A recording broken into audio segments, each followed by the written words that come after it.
Good morning, kids. Today we're checking out a brand new video from Dead Meat and the kill count for Talk to Me from 2022. Now, looks like James has something to say before we actually get into this, so let's hear him out. Hey everybody, we're excited for you to see the Talk to Me kill count, but this movie deals with some sensitive topics that we have to handle delicately due to YouTube policies. Because of that, some plot points are going to be left vague, but if you want more context, you can watch the explicit version available on our Patreon for just $1 a month, or, as always, go watch the movie. It's a really good movie, and we always recommend you watch the actual movie instead of just the kill count. These videos aren't substitutes for watching the movies, we always say that. In my case, without further ado, please enjoy this kill count. Okay, let's hop into the actual vid now. Welcome to the Kill Count, where we tally up the victims in all our favorite horror movies. I'm James A. Janice, and today we're looking at Talk to Me, an Australian film released in 2023. Talk to Me feels like so-called elevated horror. Wait, 2023? But it says 2022 here. What the hell am I looking at? By way of Gen Z youth culture. Though it deals with topics like loss and grief, it balances those heavy themes with a slick style and fun scenes. Oh, Talk to Me. That movie with the weird zombie demon hand thing. Oh, it's that movie.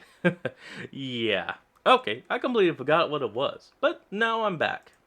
The movie follows a bunch of kids who play around with a cursed hand that lets them contact spirits. But this ain't just a 5-fingered Ouija board. By saying a couple of sentences, the hand holder invites the spirits inside their body for a brief little 90-second hit of possession. Talk to Me is the feature film debut of directors Danny and Michael Filippo. The twin brothers are known for their stunt videos and comedy sketches on their YouTube channel Racka Racka, which has racked up nearly 7 million subscribers since they started uploading in 2013. Damn. Every single video was like strengthening us as filmmakers, like learning different aspects of the industry and like trying to tackle a different practical effect or VFX or stunt. Ooh. It was like, yeah, we're just learning and learning as we went along. I never watched Racka Racka, and I didn't know the Filippos, but while researching this episode, I couldn't help but feel super proud of them. The brothers have been making home movies their entire lives, and settled into YouTube because it was fun and found them an audience. After years of online content creation, they were ready to make something more personal and vulnerable, even if they weren't entirely familiar with how the film industry worked. I'd already reached out to some studios, and I said, I've got a script, and they're like, this is not how you approach people. The Filippos insisted on making this movie their way. I mean, no, that is actually funny. It's like,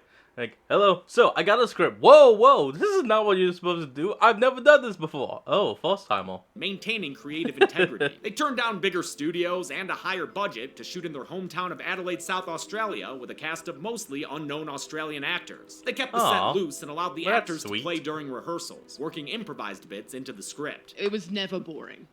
And I don't think we actually ever did anything remotely similar twice. The result is a movie no one could have guessed was made by first-time filmmakers. The visuals are captivating, the cast is uniformly excellent, and there are plenty of solid non-jump scares throughout. You can maybe see where things are going before they get there, but this is undeniably a fresh take on the familiar. I'm so glad their efforts paid off, since after it played at Sundance, Talk to Me was picked up by the most prestigious indie film company around.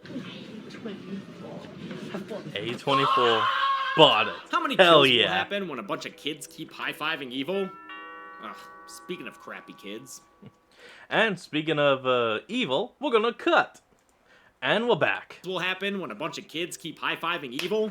Let's find out and get to them. Would you... Oh, come on. Ad after ad. One from the video and now this. Okay, we're back. I was gonna say before the ad started, and could you really say high-fiving evil when the whole premise is a handshake? Moving on.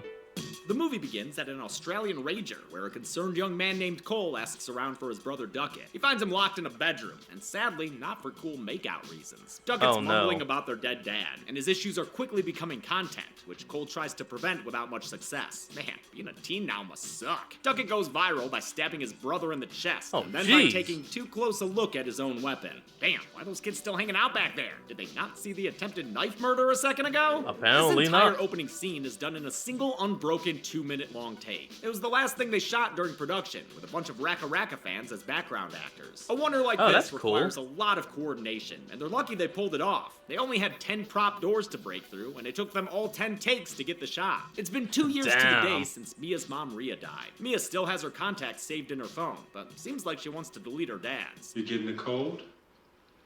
Yeah, I think so. Dude can't even get close enough to her to be in focus. The Apparently not. relationship is colder than that kitchen's lighting. The lighting's much warmer, and the home much more lived in, over at the house of Mia's best friend Jade. She's closer to them, especially good. Jade's little brother At Riley, least. a bit of a dorky kid who gets bullied by a shitty best friend. He looks elvish. What's Elvish? You know, like the fantasy elves. Elvish? Elf? Jade Kind of forgot to obvious. pick up her brother, so Mia has to do it, and the two scream-sing Sia's chandelier in the car. This Mia-Sia collab is in here, since the singer is a fellow Adelaidean, and she let the Philippines Hey. use the song in their movie for a reduced fee. Carpool karaoke is cut short by a wounded kangaroo in the road, which Aw. makes this the second Australian horror movie I've seen where this is an issue. Sissy's great. Damn. Riley says they should put the Roo out of its misery, but Mia can't bring herself to do it, and we'll just stash this scene away in a little box marked foreshadowing. They get to Jade's house, where they greet her Just- with makeshift soccer So mountains. you left it out of the shuffle. Wow, I'm... Okay, you have your reasons. I can't question it.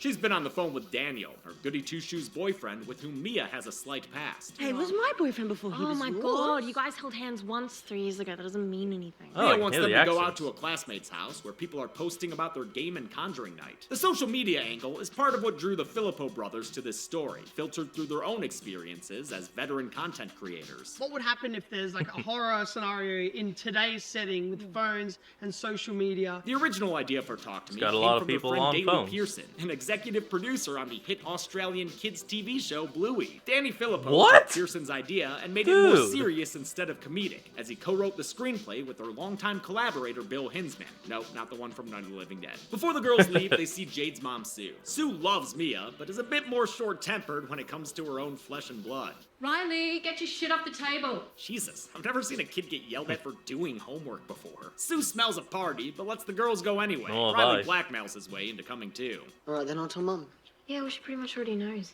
What about you not picking me up? The three head to this combination Oh, house and ho, ho. record store for some golf exercising clap. with Haley, a prickly peer who's not a fan of Mia's. She irritates the fuck out of me. Jade's Christian Oh, boy well, toy too bad. Daniel Get is over it. also here. He hugs Jade, and Mia welcomes him with arms a bit too wide open. They're friends, Haley. You keep telling yourself that. Haley's played by Zoe Terakis, who's in the upcoming Marvel series Ironheart. The Oh, Philippines no didn't have a way. gender in mind for the character, so Haley wound up non-binary and trans just like their actor. I don't think they saw this role going to a trans person, but they were obviously open to it. Haley is hosting this party with Joss, and they're seem ready feminine. to get handy-dandy. Mia gets upset when she sees Jade and Daniel hold Though, honestly, I may... on first interaction, I probably would be like, oh, he. But, whatever. hands, so she volunteers Look, there's a whole ass rant I could give about that, but I'm not going to. Let's just skip right on past that. Skip! for first handshake of the night. Haley and Joss say the ceramic hand is a real severed hand of a mediums or a Satanist. No one really knows. Standard operating possession for a porcelain predator hand clasp requires a chair for you to sit in and a belt to hold you in place. You start by lighting a candle, which opens a spiritual door, and you end by blowing it out to safely eject the hard drive. Finally, you can't be possessed I by don't get a it. spirit for more than 90 seconds, or else the spirit will want to stay in you forever. Although the hand is now so famous, A24 sells an incense holder version. It wasn't always part of the Uh-oh. script, which originally featured a boring old Ouija board. It was like so last second, like we got the hand on set the day we were shooting it. The much more iconic ceramic clever. hand was molded by production And designer quick. Bethany Ryan, who modeled it after her own hand. 6 hands were made for production, but 3 of them got broken, and they're not entirely sure where Damn one it. of them is. Everything written on the hand is purposeful. and Wait. neat. Okay, so they made 6, 3 broke, 1 is gone, leaving only 2. That is weirdly perfect. Something, but the Two Philippines won't hands. give answers freely. They want people to decode it for themselves. To make contact with the spirit, Mia holds the hand and says the name of the movie. Talk to me. The jump scare Holy unplugs crap. Mia before she can say the second part, I let you in, but peer pressure makes her give it another shot with the spirit of a waterlogged drowned woman. I let you in. Nope. Add. Don't recycle this movie. Okay, we're back. Sorry about that. Even though the ghosts And in here we Talk go. to Me are barely on screen, they still had to suffer a special hell due to COVID-19 production protocols. That poor guy, he was on set for 10 minutes. And like he had to quarantine for a week to be in that He shot. sat down, like, well, I got it. He's like, oh, okay. And then like he like Yeah, traveled he- all the way there for like half a second on screen. Mia reopens her eyes, the blackest eyes, the devil's eyes, and shows off her new power of gendering neon signs. There he is. She's apparently seen spirits all over the place, including one that she says is really into Riley. He's super thrilled about that. Seriously, yeah, he loves it. Yeah, As the no, that's 90-second creepy. limit approaches, they try to take the hand back, but Mia won't let it go. Looks like that overtime clock is gonna... Looks like it actually grabbed Well, onto after the her as buzzer, well. they managed to make Mia unshake hands. Even though the drowned woman's soul was steeped a little too long inside of her, Mia says it felt amazing, and the crowd goes wild. Everyone loves it. Well, you know, almost everyone. This possession scene no, I'd features be a freaked out. powerhouse performance from Sophie Wilde, who'd only been in half. 2 miniseries before this film. The directors encouraged her to improvise while possessed, and she ended up setting the tone for everyone in the cast. I do feel like we all kind of followed Soph's lead in that way. Like, I Definitely. shit scared when I read the script, and I was like, oh man, this is gonna be so embarrassing. Riley can't sleep that night after hearing that a spirit has a crush on him. His real sibling rejects his slumber party proposal, so he crashes with his Damn. honorary big sis. Mia tries to comfort him with tales of her own nightmares. I'm looking in the mirror. My reflection is gone. Great, now he's gonna be afraid of vampires too. Mia also opens come up on. about her mom's passing, but the bedtime story is more haunting of Hill House and Actually, no, I wonder how they did the whole thing with the eyes. And probably CGI. less Goodnight Moon. Well, with those sweet lullabies, Riley falls asleep to the British YouTube channel Sidemen as they play some kind of Who Wants to Be a Millionaire game. The guys on Sidemen are personal friends of the Philippines who have appeared in videos on their channel. I wonder if KSI played the slimy ghost hand tucking Riley in. At school, Jade approaches Haley in the parking Never lot know. and asks if they can go to the Ahanda show again. Haley agrees, so later, Daniel arrives at Jade's for the spiritual air, body, and being. Sue senses something is up and tries to suss out a party in a valiant effort. What time's the party again? What party? The party. Joe told me. It's okay. What time? But the What kids party? don't break rank before Sue has to leave to work the night shift. Sue is played by no living man, but Miranda Otto, who was Éowyn in The Lord of the Rings. She's also got creepy cred badass. thanks to the chilling adventures of Sabrina and Annabelle creation. The Philippos were even more intimidated to badass. approach an actress of her stature, but she ended up becoming everyone's aunt on set, even asking permission to swear before improvised takes. You. My daughter's vagina. Prohibited. Oh my god, Mum! Once Sue rolls out, Haley and Joss roll into Jade's house, where there's a children's drawing of Mick Taylor on the wall. A Bloody reptile Aussies. hat. Before the fun starts, they get everyone a little extra spooked by talking about the ceramic hand's rightward partner. The other hand's just out there, somewhere. Although that wasn't an official tease for a sequel, the filmmakers did write a book of lore for the hand that this film only hints at. Oh, It's hell called the yes. Mythology Bible, so we've got that, yeah. It's a big prologue. Yeah. It's a Yeah. trilogy. Good Hell thing they prepared. yes. Since Talk to Me did so well at the box office, A24 has already greenlit a sequel, Talk to Me, the number 2. Goody 2 crushes Daniel. Okay, who that wants to was go first clever. this time, and we initially watched through a phone screen as he chokes down a soul. The spirit possessing him tells Jade that Danny Boy secretly finds her disgusting. You make him soft. Oh.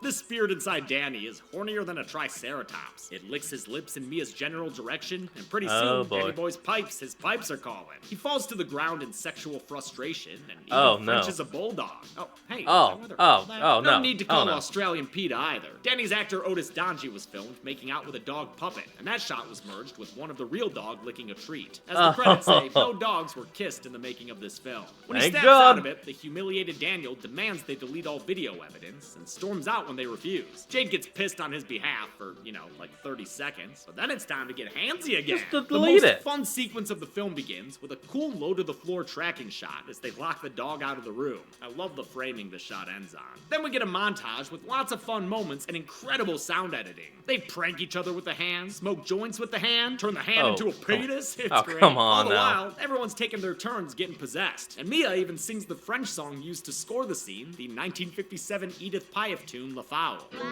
Oh, that's badass.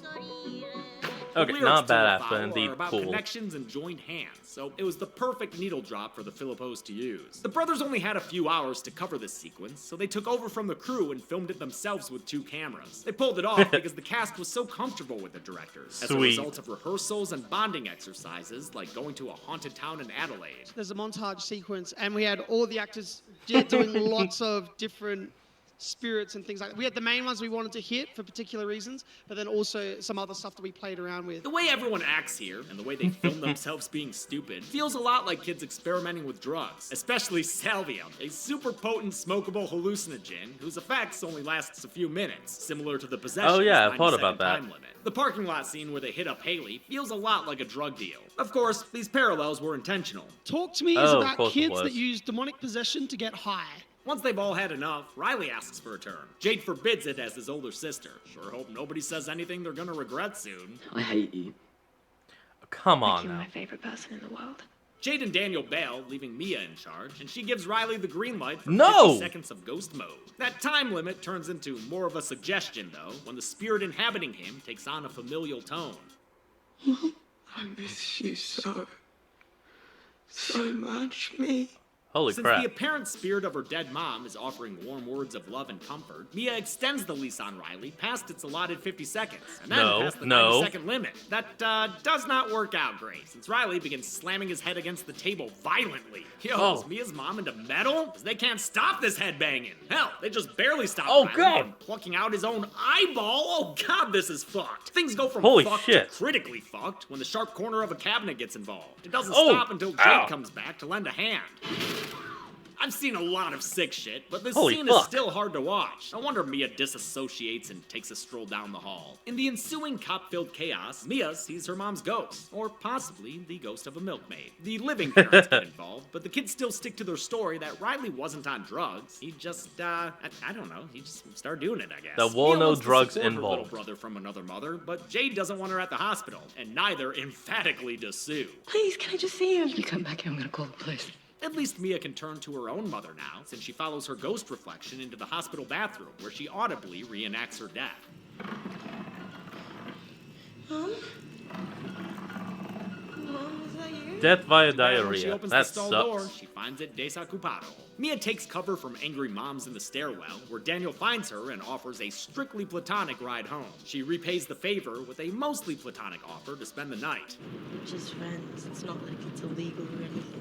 He knows it's a bad idea, but he does it anyway. And when they get to her house, she asks him to do hand stuff. Oh, come on, I mean the porcelain kind. She wants him to use the hand so her dead mom can use his body to talk to her again. But Daniel says he's never doing that shit again. Nope. She settled for a slightly flirty hand measuring contest? Despite those digital fireworks, the two sleep top to tail. But all that does is give Mia the chance to admire Dan's manly calves. It gets her so riled up, she has an awesome transition into Dream World, where the shot goes from seemingly overhead to profile as she steps out of the bed to finally start kissing on Daniel. Her Okay, dream that's kinda romance cool. is interrupted by a less fun kind of banging. It's a dream of the night her mom passed and was found dead by her dad. With this visual depiction, I'll put Mia's mom on the count. Mia Good wakes enough, up and good thinks enough. everything's back to normal. Good enough. Then she spots that soggy ghost lady again. Damn, did she die as a passenger of the Titanic? I don't know, but whoever she is, she's hungry for all of Daniel's little piggies. She don't Oh, what the mind hell? sucking on toes. What Good the luck hell? finding a ghost friend who sucks toes. Ah! Mia screams for Daniel to wake up, but when he does, he finds Mia deep throating his foot. Jesus, What the there's hell? Just making out in this movie.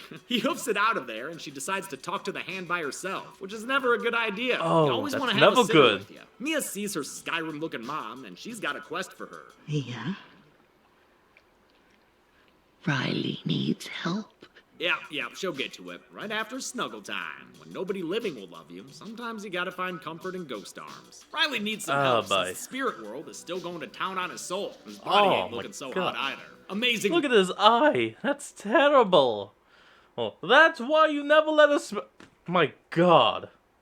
And I'm sorry, but holy shit! I understand you wanted to talk with your mom more, but look at what happened. That's why you never go past the limit.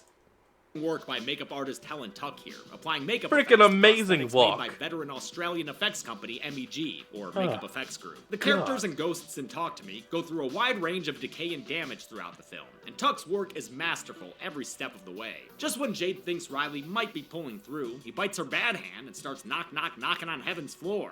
Then he starts lapping up blood like a demon dog. Oh, boy. He's worse than Jesus from Kronos. Like, way worse. Look at this. Ugh. Ugh. Riley is played by 15-year-old Joe Bird, who had previously previously been in the 2017 Australian horror movie Rabbit as a 10-year-old. Bird kind of pulls Oh, that's double kinda duty cool. here. One part of his role is being a possessed soul puppet, which he does a great job at. He even did his own stunts banging his head against a rubber ledge. Prior to his possession, rubber, he also okay. excels as an authentically awkward teenager. I know Riley's a bit of a loner, and I guess I'm a bit of a loner too, so... Yeah.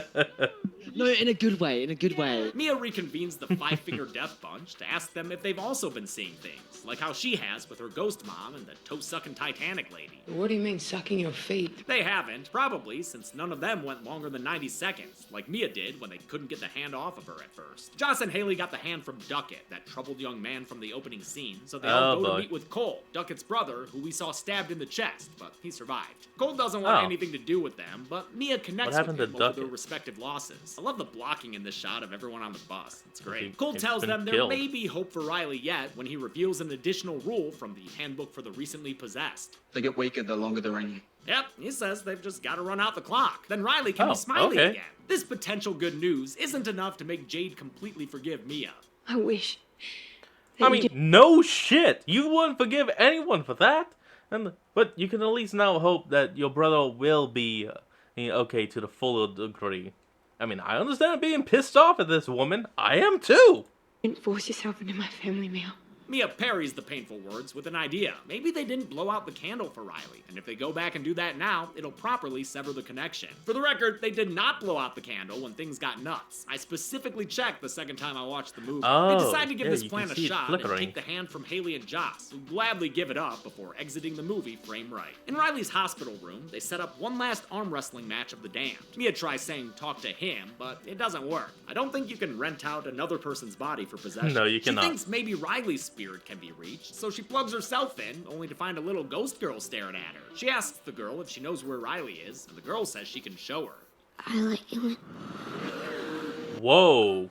Oh, come on. Bad timing for... Okay, that's kind of... Okay, we're back. And as I was saying, and... Whoa, I didn't know the spirits could let you in. God, she takes her to Shunting Land! Jesus Christ, it's like nudist day at the Golden Ooh, Corral shit. here. There are even a few frames of a lady eating a baby. What the fuck? Oh my God. This horrific nightmare sequence was directly inspired by Society, one of my absolute Oh. favorite B movies, which features the famous shunting scene. Originally, I this remember nightmare that. scene was over 2.5 minutes long. To get an R rating, they had to cut it down to 15 seconds. Convinced that Riley is destined to eternal torment in Handland, Mia goes home to sulk, only for her dad to drop a mom bomb. Watch the movie or our explicit cut for more context about what he says. Mia storms Understood. off to her room, where the spirit who probably isn't actually her mom says her dad isn't actually her dad. He's going to hurt you. This increasingly wet spirit is half right at least, since the bad dad who bursts into Increasingly wet. We all know who that is. The drowned woman. Mia's room isn't real. We see her actual father downstairs at the same time. And we know he's the real one, because he sucks at breaking down doors to save loved ones. He eventually Jeez. succeeds this time, but for his troubles, Mia inadvertently stabs him in the neck with scissors. Oh, Accidental fuck. attempted fratricide isn't enough to stop Mia from her mission to save Riley. And since he's the main course of an endless evil spirit buffet, there's only one way to do that. He needs to die. Mia No, calls Jade no! and tricks her into leaving the hospital, even though Jade says Riley's doing better on his own. His recovery tracks with what Cole said earlier. Spotty should kick him out. Sue's still at the hospital, but with Riley getting better, she forgives Mia. You're not Riley's friend, Mia. You're his family. Still, it's too late for this gesture. The only one Mia trusts anymore is her spirit mom. She takes advantage of No. Sue's forgiveness by asking to be alone with Riley. When she is, Oh, by the way, as you all saw how there was no kill captions, the dad is still alive. Just remember that. she sees him as a disgusting deadite witch, and it's calling eternal dibs on his body. He's ours. The greasy ghost says Mia No. can't save Riley and What dares you her doing? to stab him in little brother form. But Mia can't find the strength to purposefully do to Riley what she accidentally did to her dad. Speaking of whom, Jade gets Oh, to Mia's God. house and finds him injured but still alive in Mia's bedroom. The spirit inside of Riley conjures up a kangaboo to remind Mia she's soft, but that gets her thinking of an easy way out. She'll let traffic do the work for her. Jade calls her mom to tell her that Mia is a danger to Riley's everywhere, but it's too late. Mia's already kidnapped him. In her No! mind, though, she's just taking gross granny out for a stroll. Aw, that's nice. Mia gets the wheelchair to the highway and prepares to dump Riley into the road. She even gets a pep talk from her ghost mom. No. Proud of you. But Mom's damp makeover suggests she's just been the drowned woman this whole time. Her power was strong enough at first to appear as Mia's mom, but now she's losing that disguise since she's weak from being inside Mia so long. Jade gets back in time to see what's going on, and what happens after Mia lets go of the wheelchair is a bit ambiguous. All we know is that Mia's body hits the windshield of a passing car fucking hard. God. But don't worry, looks like she's A-okay. Just, oddly ignored by everyone around her. That's a little. Oh, and now she's magically, instantly standing in the hospital? Yep, never mind, she did. Whether Yep, she jumped dead. herself or was pushed by Jade, it's hard to tell, even in slow motion. But regardless, Mia's car stunt You got hit. put her on the kill count. As a spirit, Mia walks around the hospital. She sees that Riley has fully recovered and is able to get discharged with his happy family. She sees her dad there too, and I can't tell if that means he's okay or if the elevator he gets into signifies his death, but it's all too ambiguous for me to add him to the count. One thing's for It sure, is though, very Mia's ambiguous. left all alone, and upon reflection, that nightmare she spoke of earlier was a prophecy. She's stuck in the spirit realm now, waiting for any kind of contact. This hand might do. What happens if you grab it? Oh, son of a bitch. It reveals that Mia's now on the other side of the Whoa. spiritual possession game. I let you in. And I let you in to the numbers. So let's get to it. Oh, Not a bad now movie. what? Not a bad movie. What is that? It's the numbers. They're calling for you, James. Do you answer? Talk to me. I think I tripped the circuits again. Yeah, that makes sense. Alright, here we Only go. 3 people died in Talk to Me, 1 man and 2 women. That gives us this gender breakdown, which has only been seen 2 other times on this show before, in The Dentist and Orphan. With a runtime of 95 classic. minutes, Talk to Me had a kill on average every 31.67 minutes. I'll give the Golden Chainsaw for coolest kill to Duckett for firing the starting gun. It's an excellent end to that long one take, and an excellent start to the film. And no Dome Machete Definitely. for this one, because all of the deaths in this film had some sort of impact. And that's it. Talk Oh, to Me was pun. made for just $4.5 million and recouped its budget Okay, I don't know if that pun was intentional or not, but he still made a pun. on the first day of its release. Like I mentioned, A24 has already greenlit a sequel, and turns out the Filippo brothers have already shot a phone-based Duckett prequel too. Pulled the Ty West with that one. Until Hell next time, yeah. I'm James A. Janice.